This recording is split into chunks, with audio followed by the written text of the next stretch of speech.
Why, hello there, ladies and gentlemen, boys and girls, children of all ages. My name is Mr. DB333, and welcome back to Hearts of Iron 4, The New Order, Last Days of Europe as Brazil. Now, last time we were here together, our dear president, Adhemar, who truly knows what is best for Brazil, is currently in a fight for his life. Quite literally about to play a card game with death in order to maintain his being on this earth. Now, in the meanwhile, we are kicking off an effort to try to avoid the impeachment of Mr. DeBarros. Now, before we begin, I got a request from a commenter. If I can pick up the comment real quick. Community. Commenter by the name of where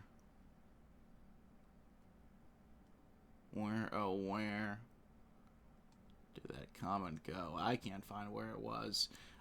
We had a commenter a couple parts ago request for me to go ahead and give a gander and show what's going on in the world. So, we're going to go and do that real quick. So, U.S.'s heart, Lozano over here, Deef here, Cuba still has Castro. I don't think anything changes there. We got this stuff going on over in Ecuador. Venezuela's that. Bolivia's this. Chile is the Argentine spirit, which is kind of something more Argentina aligned. Uruguay more Argentina aligned now. Argentina now is Perón. I don't know what interests you guys in Africa, so I'll just kind of click over at some of the non-aligned French nations. Iberia has Franco right now. French state, Panay, Macmillan, Ulster ended up winning their independence from Ireland. Norway as Gerhardsen. All Social Democrats in the Nordic nation, almost all the Nordic nations. Tukhachevsky and Yazov over here, very combative. I got Perkrishkin and Sabline. This guy in Japan. Sugar now ended up winning in Indonesia. And this is what India's looking like. Canada has Malcolm Fraser. New Zealand still has HoI, however you say his name. And I can't think of anyone else. Philippines, the Free Philippine Republic. Malaya has the Conservatives. Decent game for the OFN right now. I think Malaysia ended up going neutral. Actually, they're in Comic-Con, rather. Iceland is here. Okay. Meanwhile, we are going to go ahead and start our time right now and get on with the combat.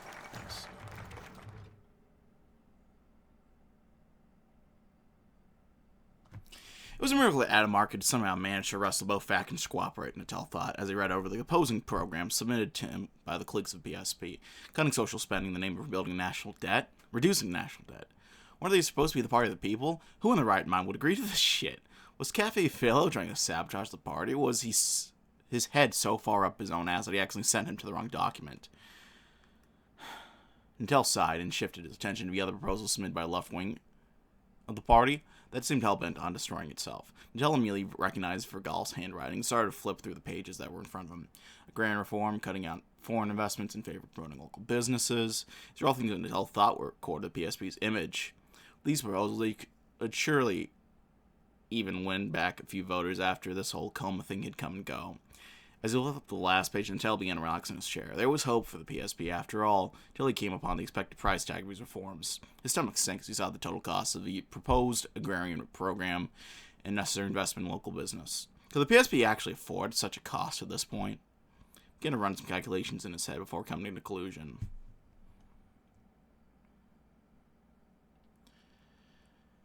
We cannot afford to increase our national debt. Formation of the French community, huh?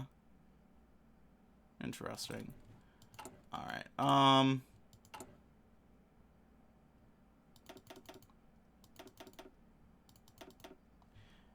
so we finally have some stuff in the green. We're gonna do a tax hike in the meanwhile. Gonna minimize that debt. It's called RO. You think that the loot of Senato being a member of the PSG would spell certain doom for both Adhemar and the PSP given the current situation. But you'd be thinking completely wrong.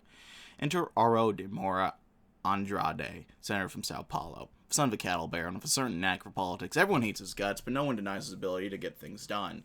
Officially a member of the PSD, but certainly willing to work with anyone who has cash. If there's one thing the PSP doesn't lack, it's bribe money. Let's make a call to a good senator and ask him to postpone this vote on impeachment just as a little favor. We're going to need more than just a couple briefcases stuffed with cash for his stunt, but if it means keeping Adhemar and the PSP in power, so be it. No one said that maintaining the presidency would be cheap. Let's see, what are we lacking right now? Probably better arms, so let's get our troops some better guns.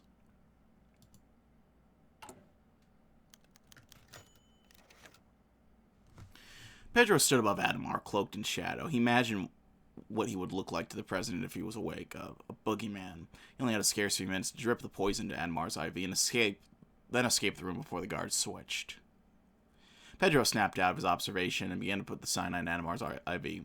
He was shaking. Anyone would. He was going to kill the president of his country. He would be remembered as either the greatest hero or villain in Brazil's history. The poison slipped out of his hand, barely any of it ending up in the bag. Pedro panicked. He was frozen, trying to think if the tiny amount would kill the president, or if he should add more. He was frozen for too long. The guard returned. "Freeze!" he shouted. Pedro jumped out the window, falling 3 stories down the entrance to the hospital. He landed with a crash, legs broken, with broken glass stabbed into him. Security approached him, and he heard from the window, "Bastard tried to poison him. I disconnected the IV. Get the doctor here!" After a few minutes, a van came. Not an ambulance or a police wagon, just an unmarked van. He was dragged into it, and 2 men sat in the back with him with few tools. A hammer, pliers, a spoon, and a knife. It didn't take long for him to admit. CIA. Not FBI. Oh.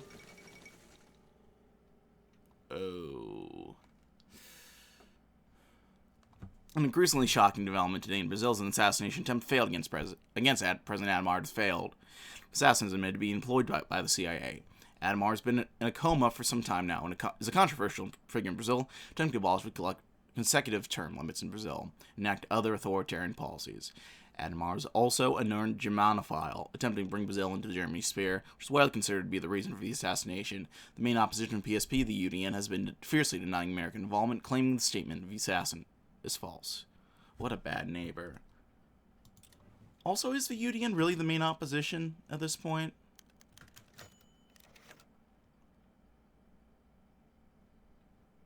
I don't know. And Mulatto Natel studied the anemic visage of a previously the most florid man in South America. His wife went for her lunch break, leaving him and the president alone in the ward, silent, solitary.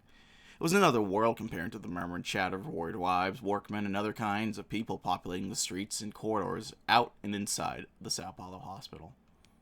But Lotto knew better about this man who captured the world's imagination. In fact, he told him so himself. "You've given us a lot of shit to cut through these past few weeks, that's for sure." He mused, still transfixed upon his unresponsive boss. "And while everyone's waiting through your shit, here you are, relaxing if you're at the Copacabana. You've never changed." The more he spoke, the less he cared if his words were heard. He averted his gaze to the lone surgical light above, his hands planted on his face, pacing in disquietude. "Just wake up, Adhemar. We need you. This party needs you. We've already done so much. You can't drown when you're already at the shore. It wouldn't be fair. Not to you or your legacy. A good legacy." Lotto found himself almost shouting the last few words. After a moment of uninterrupted beeping, his wife came back and they left the ward as it was, with Adhemar's eyes remaining shut. This is the interval, not the coda. Death, or Kexuru, as Adhemar had known him, clapped its hands together to seal the deal. Good. May the best man win. But this is Truco after all. We need other players, no? Adhemar frowned. Where would they find other players in this place? He hadn't seen a single person on his way here. Indeed. An all too familiar voice sat from behind him. It wouldn't be the first time I played against this fat cat of a man. Adhemar whipped his head around, only to be met with the sight of Gianio Quadros. His familiar mustachioed face smirked at the present, voice swaggered past and sat next to Cax. Finally found a deal you couldn't swing your way out of, eh, Adhemar? The deathly entity chuckled, its amorphous face somehow stretching into a grin. If it isn't your old friend, Adhemar. Not in Sao Paulo anymore, are we? I wonder how different things would have gone if Quadros here won that race for governorship. Perhaps you wouldn't be here right now. Adhemar felt sick to his stomach. Before he could ask the man how in God's name he got here, he was interrupted more childly by a decidedly more feminine voice to his right. Now, we're not here to judge, are we? He looked over and was promptly struck dead with awe as the most beautiful woman he'd ever seen, aside from perhaps his wife sat next to him. Oddly enough, she was dressed like the Blessed Virgin Mary. Could she have been? She smiled at Adhemar. I'll be at your side for this round, Adhemar. I believe it's Quadros' turn to deal. Quadros nodded, beginning to shuffle cards. Adhemar braced himself. He always considered himself a master at Truco, but the stakes of his game were definitely much higher than money. Time to play. This is such a fucking fever dream right now, isn't it?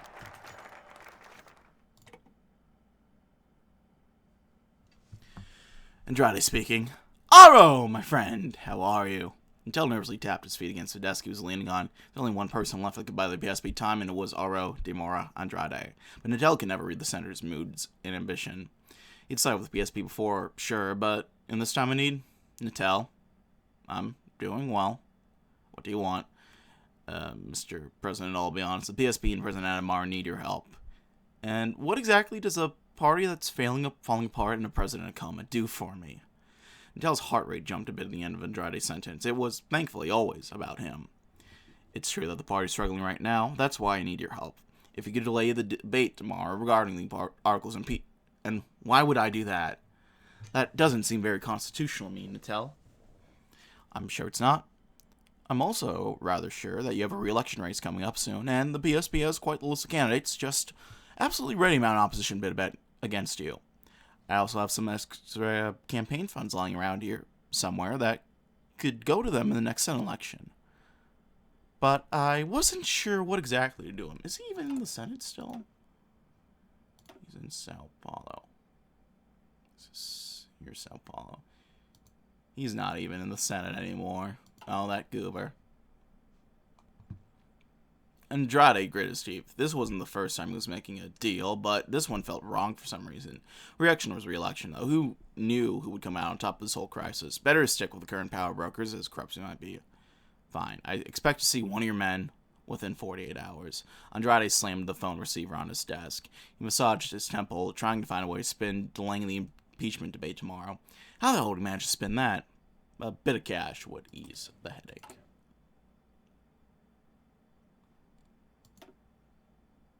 Let's try to do a truce with Lacerda.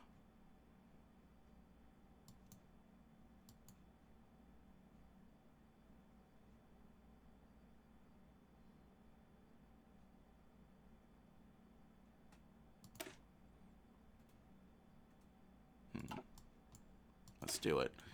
Carlos Lacerda and the Union are the entire reason that we are in this goddamn mess. The rat bird from Guanabara has been a constant thorn in our side since Adhemar got elected.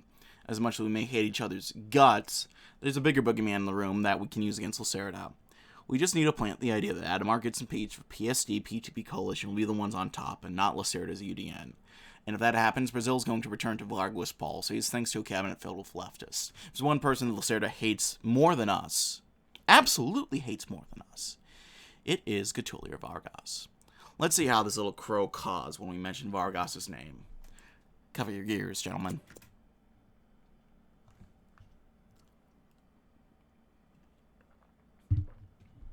It's a solid strategy, I think.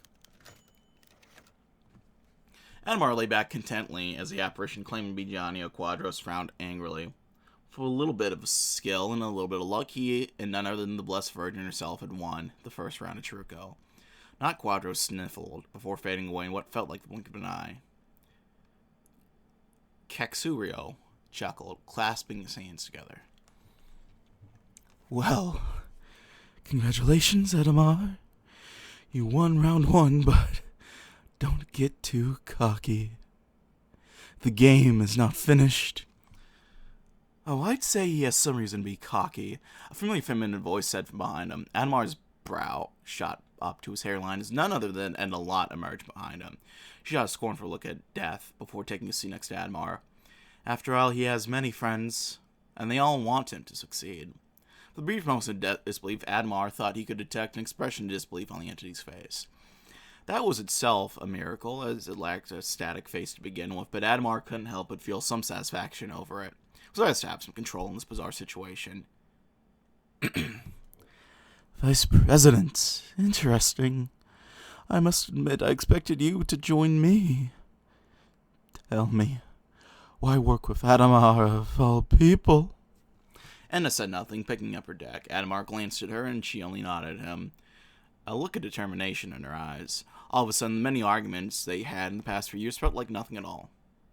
Well, he said, following soon, picking up a deck, I suppose I can work with all kinds of people. It's always been a strength of mine, isn't that right, Madam Vice President? Indeed, Mr. President. Death scoffed. Very well. Let the game begin.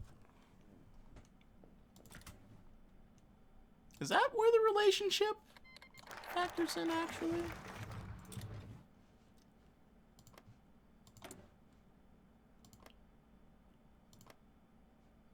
Interesting.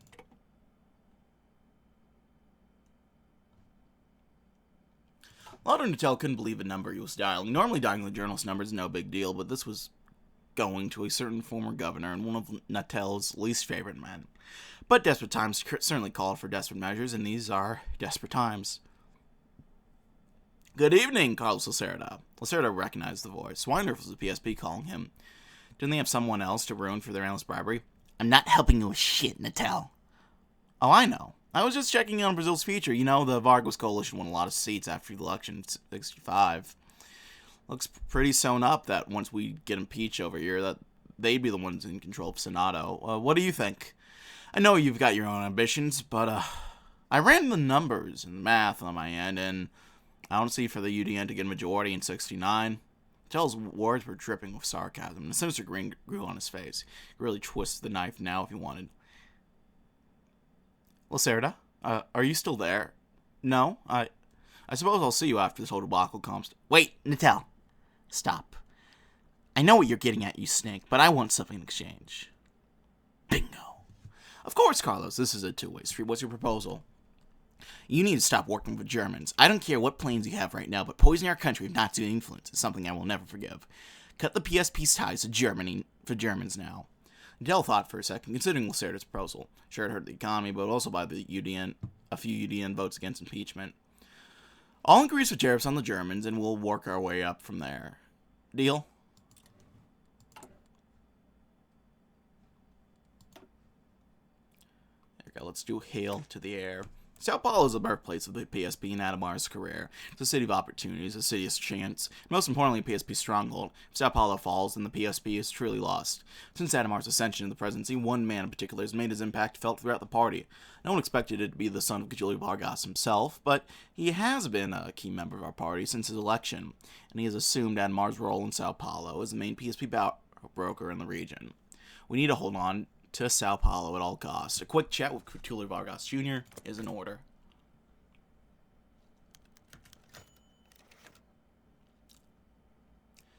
Another game, another victory. He was practically on fire. Death could only shake its head irritably at whoever had shown up to help him vanished into the ether. You know, I do wonder where they go afterwards, he said, sipping his drink. The familiar taste of the whiskey at his tongue, although the flavor wasn't quite hitting as it usually did. Are they real, or are you trying to, mess with me? Wouldn't you like to know? They're here to help us, and that's all that matters. Why? Here comes someone now! Adhemar turned around and saw an unfamiliar woman approaching him. She was mid-height with tan skin and long dark hair. She said nothing, only flinging herself onto Adhemar's side and hugging him. At another time, he would have shoved her off or made a good-humored remark, but he only mutely patted her on the back, looking to Death in confusion. She pulled herself off, straightening up awkwardly. My apologies, Mr. President. I'm not here to play. My name is... Well, it isn't important, but I heard what was happening. Just needed to say that thank you for everything. Without your welfare changes, my family would have starved, and I believe you can pull through this. Have faith. And with that, she ran into the distance. Adhemar was befuddled, whilst the empty opposite him merely chuckled. Well, I suppose your vapid populism helped some people after all.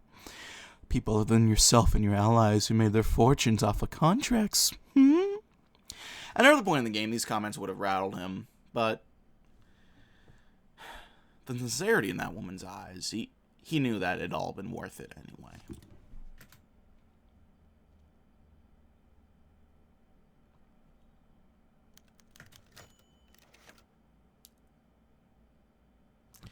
Fuck. That was a close one. Adhemar very nearly lost that round, only by the luck of having the right cards that he clinched the victory. He mopped his brow, suddenly conscious of how sweaty he had become. His clothes felt like they were constricting his chest, and the entire world felt much hazier. Death seemed to notice this. Tired? I suppose I am too. Come, let us have a break. Adhemar blinked. In an instant, the table they were sitting at was replaced with a bar. The entity stood behind him expectantly, wearing a red waistcoat and bow tie. What will it be, Mr. President? For a brief moment, Adhemar wanted to question what exactly the entity felt it was playing at, before quickly realizing the futility of such an action. And besides, his eyes had seized upon a very nice-looking bottle of whiskey. God, he was parched. That one there, please. Death nodded, retrieving it and pouring a generous amount into a small glass. Adhemar studied the honey-like liquid as it swam around the glass, sipping it. There was something decidedly off about it, as there was of everything in the strange place. How long it had been since he had a proper drink. Being the president was all too time-consuming to properly enjoy one, as was the case with most things.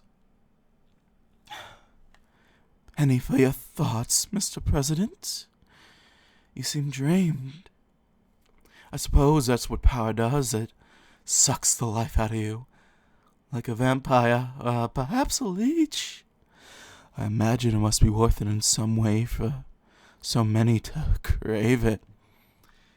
He clenched his glass. The entity was right. He had seized power all those months ago when he and the Crow conspired to overthrow Enrique, and since then it had chipped away at his health and mental energy. But it must have been worth it. There was no world in which Adhemar could ever throw his life away for nothing. He was not that sort of a man. Swinging down the drink, he slammed it onto the bar. I'll have another one, and then I'm ready to restart play.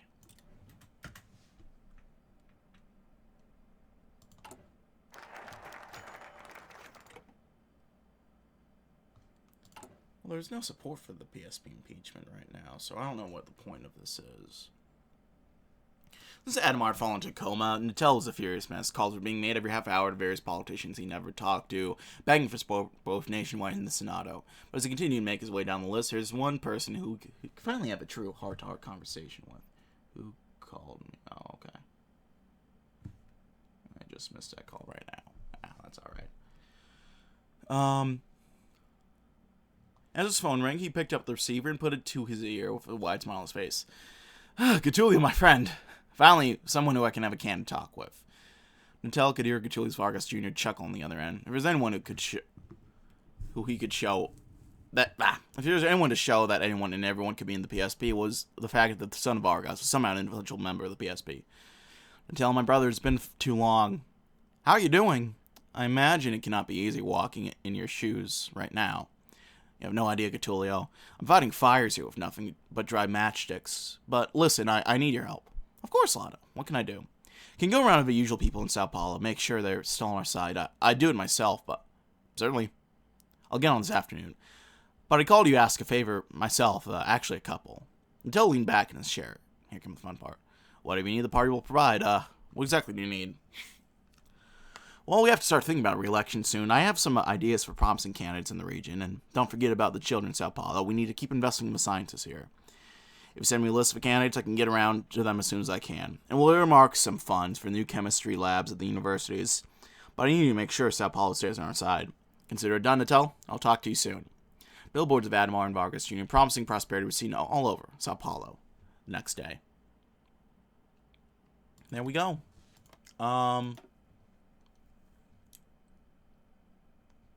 Let's bribe the press. For some reason, newspapers throughout our country have begun writing stories with nonsense. President on his deathbed and collapse of PSP are somehow getting on the green light from editors and publishers to go out on the front page of the paper. Now's a good time to pay a visit, personally, to a few of these publications. Just to remind them that the PSP have always been their most ardent supporters, and that we, much like the rest of them, are dedicated towards publishing the truth and only the truth. Also slip in a gentle reminder that if it wasn't for our payroll, there wouldn't be a single functioning newspaper in Brazil. With how much we're investing in the free press, who could say the PSP does not stand with the Brazilian people?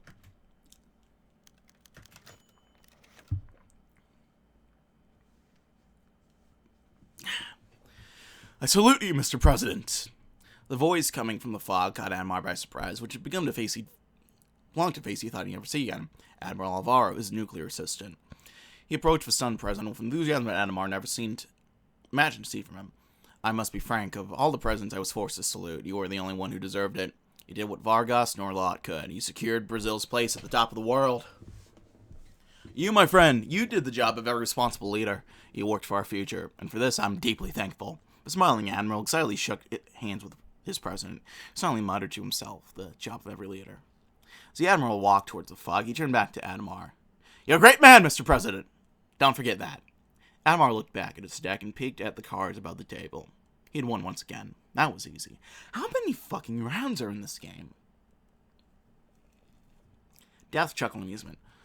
Well, isn't that sweet? A man who puts his nation above all else, even if it means giving more reasons for his neighbors to destroy him when peace ceases to exist. Death suddenly brought its face closer to Adhemar, drawing its head. Before we begin our next game, please tell me, was it worth condemning your nation and millions of lives in a suicidal nuclear pact in exchange for global prestige, to be respected and feared by your allies and enemies? Adhemar shivered. For a long time, he had his back to the wall, but unfortunately, he couldn't and didn't want to change the past. His present was at stake, and so was the future of his legacy. He raised his head, now confident. The world I live in is a den of wolves, where those who don't know how to defend themselves are mercilessly devoured by others. For the sake of Brazil's future, it had to be done. Death proceeded to shuffle the cards, amused but unimpressed with the answer.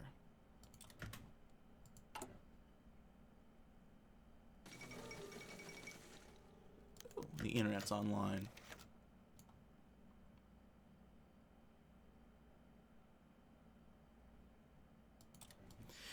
The fog cleared as a young, slightly nervous man who seemed to be a freshman in college appeared beside Death. Mr. President, I come here to thank you for the opportunity you've given me. Adhemar cocked his brow, curious. Who brought this child here for this game of all things? He summoned the patent charm that won him his many an election, pretending for just a moment he was at a campaign rally rather than in a surreal battle for his own life. Opportunities, huh? Tell me, kid, what kind of benefits have you received from my government? His appearance changed from a boy to a short girl, which Adhemar, oddly enough, found himself accepting. I'm benefiting from your educational reforms. They gave me and my family a chance to send me to school, learn to read, and enter the university. The child morphed again, this time to a tall, thin youth. I'm the first in my family. He changed again, becoming a broad-shouldered young man. I found a good job in Rio, earning a good wage and sending money to my family. We didn't need to worry about having no money to see the doctor or pay the electricity fee. Daff chuckled. How sweet. They want to express their gratitude. And after all, kids will always grow up, and then they can express their gratitude for their dear old president via the ballot box instead. He brushed the being's words aside. It seems as if he'd actually helped someone in the end. Many people, in fact. Either way, I'm glad to accept. He said softly while the youth's appearance kept morphing. Were any of these people real? They say that you're a thief, trying to steal everything from the country. Hundreds of voices said in unison. But I believe you're the only one trying to make our country a better place for the next generation. Thank you, Mr. President. In a flash, it disappeared. How are our literacy rates doing right now, after all? Dropping. They're dropping.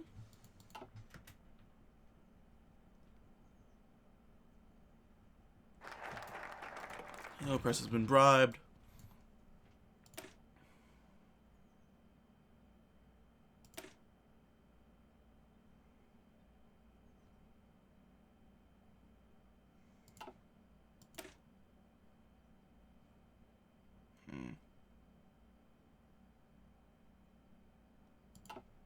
Let's calm the hell down.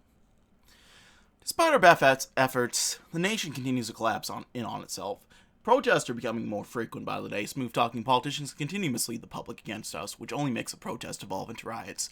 Something needs to be done, and it needs to be done quick. The PSP has always been a party that is focused on maintaining law and justice, leaving no one behind. Reminding the people that should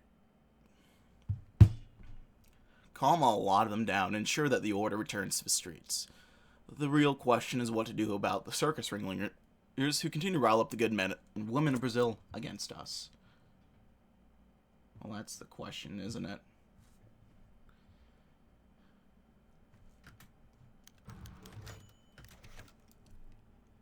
A mighty grin formed on Adhemar's face as he dropped his cards, the climax of a flawless round. Well played. But will your luck last? Death hissed out the question as if it was a carbon monoxide leaf, choking life out of a sleeping family. How well have others fared, thanks to your actions? Adhemar peered towards the fog as it dissipated, revealing a frail old man, weak with sickness. His square head reminded him of Castelo Branco, but also betrayed his origins as Nordeste, alongside his poverty. Hello. Who are you? A wheezing cough made its first response before the figure properly introduced himself. I am one of many. Too many, but potentially more. I remembered when I first heard I had tuberculosis. My family wept for days. I had hoped to see my granddaughter take her first steps, but death had called my name, and there was nothing that could have been done. And in another time, I would have been right. But you gave me time. I was one of the first to avail your free healthcare program. Considering where they were speaking, Adhemar wasn't sure how to take this. I did not get another life, but I didn't want another life. I wanted to experience the best few years of my life, and you gave me that. I did get to see my granddaughter take her steps, and I was there for all of them. Thank you, Adhemar. I don't care what people said you took. You gave me something irreplaceable. You are a good man. And then he was gone. The words made Adhemar think back to the mortal coil, his physical vessel in the care of a healthcare system he helped shape. Maybe they could perform the same on him and give him a few more years to finish his own legacy. I can't afford to die yet. So much still needs to be done.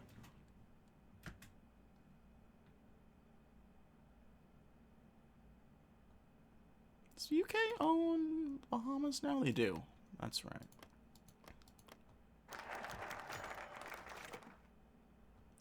The little drone of the airplane's engine. I just knocked my mouse over. Silly me. Cut through the murky sky was a welcome contrast to the hours of shouting and screaming Edna had endured throughout the day. As riot spread like a plague throughout the South, she had given speech after speech, calming herself down, soothing inflamed tensions, and in the process talking herself hoarse. Not for nothing, however. There would be at least peace in the city sprawling beneath the plain tonight. It had been one of the finer performances of a political career. What do you think, Anna? Maybe Adhemar can learn by example once they air my speech to the rest of the nation. Excuse me, Senor Vice President. My understanding is that the camera crews present their footage already purchased by a private news company. Edna thought for a moment. That was a subtler route than the president would normally take. I'm guessing the reporters and journalists also have a similar story.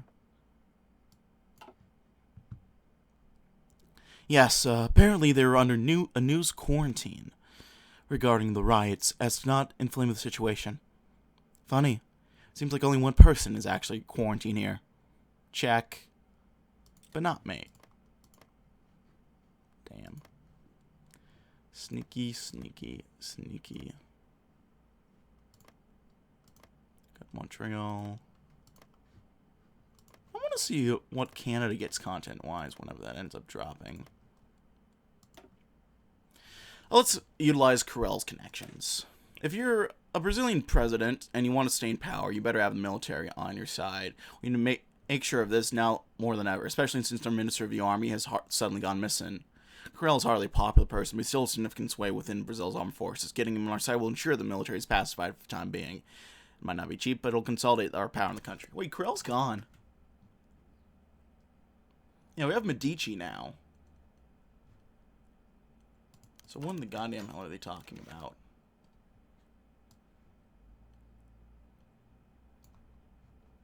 As Adhemar threw his deck of cards onto the table, he breathed a sigh of relief. That was one more round under his belt. His allies had helped him along the way, of course, where they had gone, but he was once again alone. The entity sitting before him seemed rattled somehow. Well played. Now, on to the next round. They both sat there, waiting for the next player to arrive, but nobody came. Adhemar briefly felt a chill down his spine, fearing the worst. Death scoffed. Well, I do believe the game is finished. It stood up, looking at Adhemar up and down, its blurred face bearing an indeterminable expression. And you have won. Congratulations. For a moment he could not move or even think. Everything seemed to go still, and then he felt a grin split across his face. Ragged laughter made its way out of his throat, as the weight of the words seemed to come off his shoulders. He could scarcely believe it. I've won my life back. Is that correct? Death nodded his head fondly as the world around them began crumbling away. Well played, Mr. President, it said, picking up its briefcase. You have my respect. But wait! But before you go... What are you? What is this place? This place is not real. I am not real. You have been experiencing the sights and sounds of a life well earned. A kaleidoscope of memories and emotions. All as your body fought to continue living. And as if I have won. Go now, Adhemar de Barros. Live your life while you can. A bright light consumed Adhemar's vision. He took a sharp intake of breath. And Adhemar de Barros lived again. Adhemar opened his eyes and immediately shut them again. A brilliant white light had stabbed his retinas at the instant his lids parted. He tried again, and this time he was able to keep them open for a moment longer. There was a suggestive motion around him, circulation, hypnotic. A third opening confirmed it, a ceiling fan illuminated by a bright bulb. Reflexively, he tried to swallow, only to have a sensation of razors slicing open his throat. He tried to speak, only to emit a hollow rasp. There was someone else in the room, close by. He could hear their breath. Adhemar knew that particular cadence of breath. He would know it anywhere. Leonore! With an almighty effort, Adhemar turned his head to the source of her breath, the crackle of his vertebrae like gunshots. The sound drew Leonore's attention, and their eyes met at the same time. She sat bolt upright, eyes widening to perfect circles.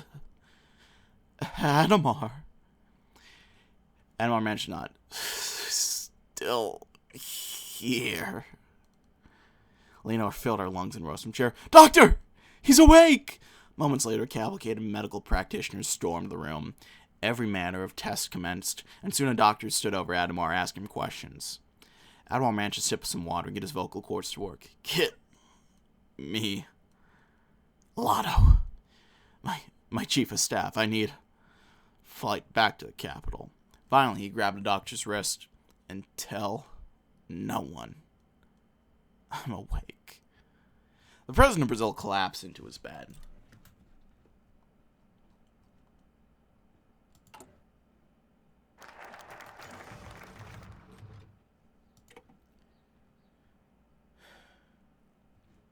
Natel sighed and wiped the sweat off his forehead. There was no hiding the nervous look on his face as he began to dial a number on his phone. If he screwed this conversation up, the PSB was as good as dead. General Carroll certainly lived up to his name. He'd only been fired because of an investigation that revealed how miserably he was treating both his soldiers and civilian workers in the army. Despite all that, Carroll still held incredible influence within the army thanks to his former post as Minister of Defense. General Carroll, good evening. I'll send over my account number and tell. Stats, son. How the hell did this bastard already know what was going on? What are you talking about, General? I know exactly what you want. You want me and my boys to go around in Senado, find some senators to support that little impeachment effort, and then rough them up a little. It's not the first fucking time I've done that, and you're a very lucky man considering that I'm willing to do it again. I am. It would certainly be helpful, and what of the army? Delgadil Carell gave a small chuckle on the other end. The army's still loyal to me and no one else. So again, you're lucky that you have a lot of cash, little man. Don't worry about my boys. I'll make sure to keep them in line. Just make sure the money goes through, and your little presidency will be able to go on uninterrupted. Sound good to you? Telsat, stunned. Did that go better or worse than he expected? Yes, General. Sounds great to me.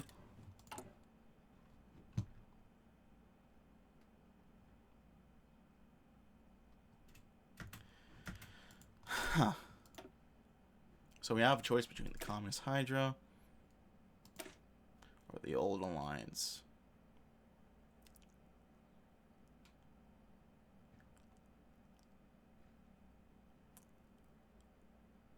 So we go after them.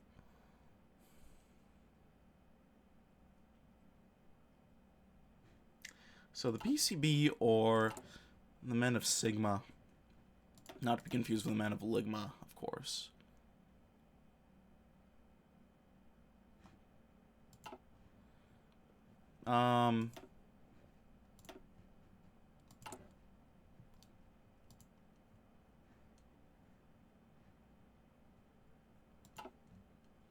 Let's do the Communist Hydra.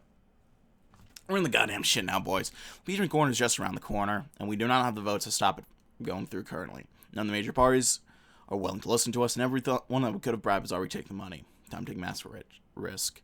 Remember the PCB, the grand party of the 20s and 30s, right before Vargas brought down the hammer and crushed them into dust? Well, as much as we prefer not to talk about it, Adhemar has some connections to them. After the fall of the Estado Novo, Adhemar went around to a few PCB politicians who remained and got them onto our side. Of course, the party was almost immediately banned again, and we purged them out of Sao Paulo.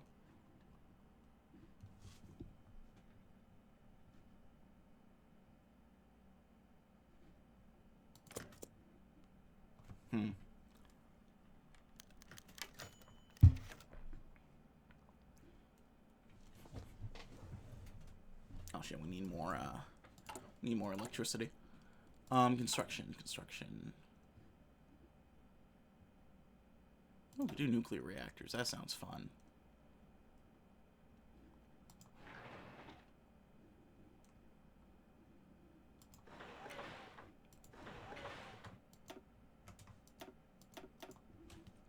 Let's send that up to the top priority.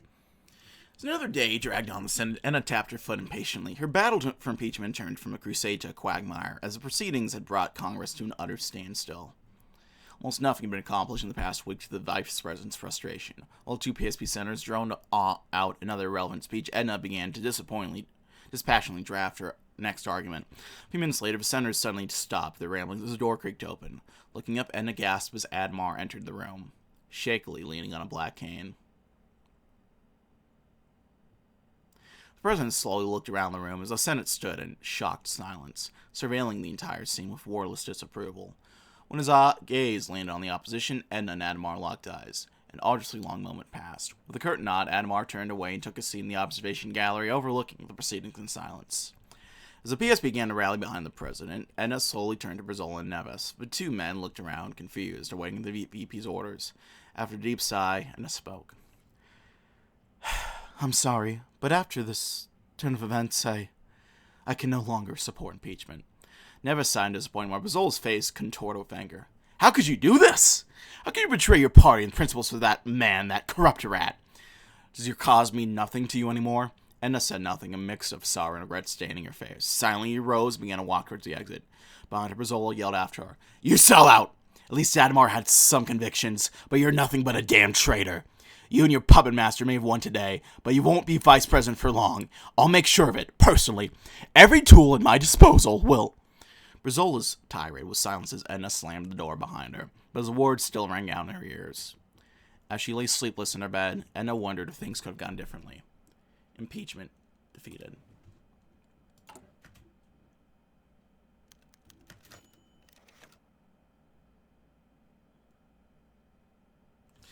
Adhemar hobbled maladroitly back into his office where Alada and Tel was taking notes. He immediately sprang to his feet. A friend in normal times, his pillar, right about now. They shared a genuine smile. No wisecracks, no snide jabs. For once, they were content just to say nothing at all. So the party's in one piece after all. A couple moments after seeing each other, first time since Adhemar was bedbound, President and Chief of Staff shared a sofa, reviewing the situation at hand. The dreaded internal resistance never materialized. No backs were stabbed, but it was safe to say trouble was still ahead. As for the leader himself, the health situation was so grave he was actually following the doctor's orders for once, matching Tel's beer with a glass of water. The presidency. Adhemar would sooner have a drink with an FBI special agent than get on campaign podiums again. Not they would be able to get up there anyway, but someone would have to take the reins. But then that would not be him. No, he was still the leader of PSP, and he had to show the party how to lead. With a little over a year left, he still had work to do. The most powerful man in Brazil was not as powerful as he came into the office, but he was not afraid. He held up his head and faced the Brazilian horizon. I am the master of my fate. I am the captain of my soul. Haha, there he is. Lazarus. When a man looks death straight in the eye and comes back with his life, it changes him. Before the coma, Adhemar Barros considered himself invincible, powerful, popular, and about to bring Brazil into a new golden age. But he's not that man anymore. Once he's miraculously woken from his slumber, the battle with death that only Adhemar was there to witness had left him scarred. Where he once toured the country from state to state making bombastic speeches, he now shuffles quietly from room to room, allowing his advisors to put policy into place in his stead. While he used to stay awake until the late hours of the night, entertaining the best and brightest of Brazil's elites, he now slips into a dreamless sleep at the slightest moment of realization. He can no longer walk without a cane, his figure is withered, his hands cannot write without shaking, and his voice is dimmed to a hoarse whisper. Like a candle about to be snuffed out, his physical body has been lessened. But his inner fire still burns brightly.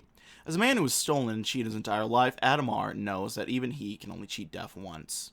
The president lives on borrowed time he intends to spend wisely, for he is yet to deliver Brazil's greatest gift of all, a legacy to be proud of.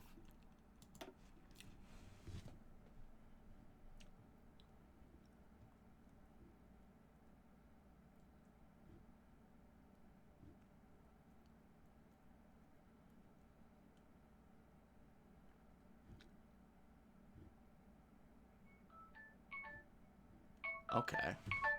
I'm taking a look at this. Are we gonna...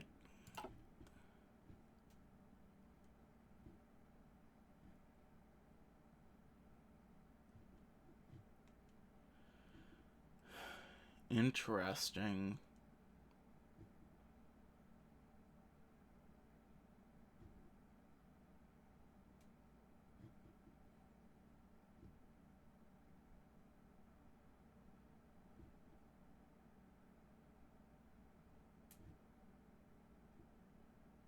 Wait.